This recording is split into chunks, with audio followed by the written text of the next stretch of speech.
अस्सलाम वालेकुम friends, Ramzan special में आज हम जो स्पेशल चीज़ बना रहे हैं उसका नाम है रसमलाई।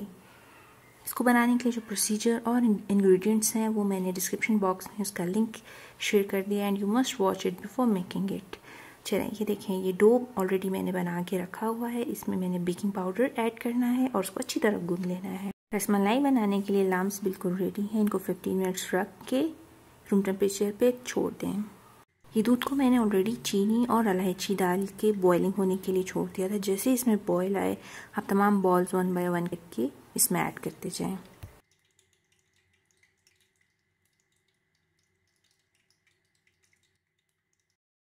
जब रसमलाई भूल जाए तो फ्लेम ऑफ कर दें। It's ready now, looking yummy ना।